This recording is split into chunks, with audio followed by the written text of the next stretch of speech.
Mantan Panglima TNI Jenderal Purnawirawan Gatot Nurmantio mengusulkan dibentuknya Posko Indonesia Siaga untuk mencegah potensi kecurangan dalam pemilu serentak 2024. Sementara itu Menko Polhukam yang juga Cawapres nomor urut 3 Mahfud MD mengaktifkan kembali Des Pemilu di Kemenko Polhukam yang akan menerima dan mencatat laporan dugaan kecurangan pemilu.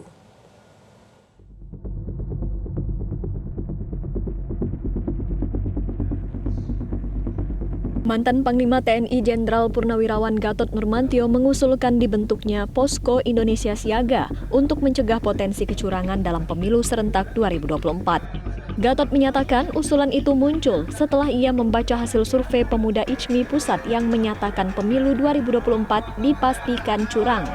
Gatot khawatir jika tidak dicegah, kecurangan pemilu akan berdampak serius, melahirkan disintegrasi bangsa. Saat sekarang ini saya katakan Indonesia siaga menghadapi pengkhianat negara. Lalu apa yang kita lakukan? Buat posko-posko. Poskamling ganti itu siaga, Indonesia siaga. Di situ pasang fotonya Anies Baswedan, Caimin, pasang Pak Ganjar, Pak Mahfud, pasang Pak Prabowo, Gibran.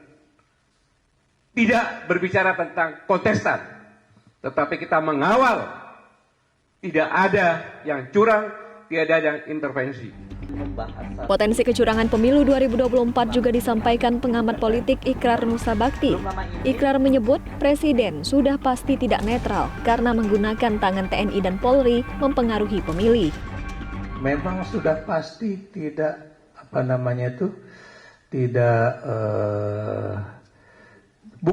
tidak netral. Presiden sudah pasti tidak netral, ya. Dan beliau juga memang tampaknya ya itu menggunakan tangan ya khususnya Polri ya dalam menggerakkan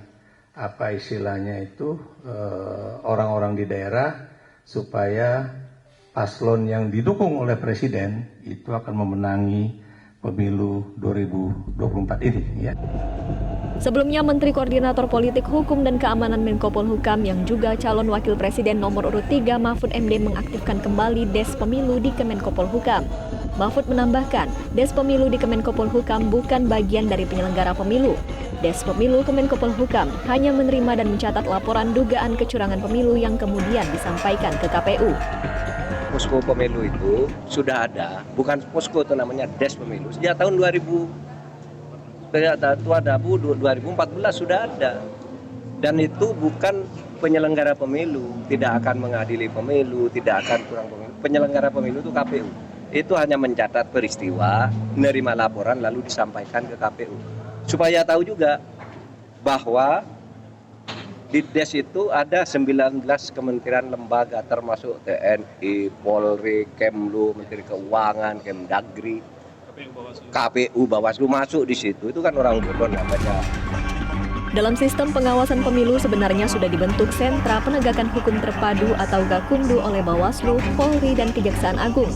Gakumdu dibentuk untuk menangani perkara tindak pidana pemilu sehingga potensi kecurangan bisa diminimalisir. Tim Liputan, Metro TV.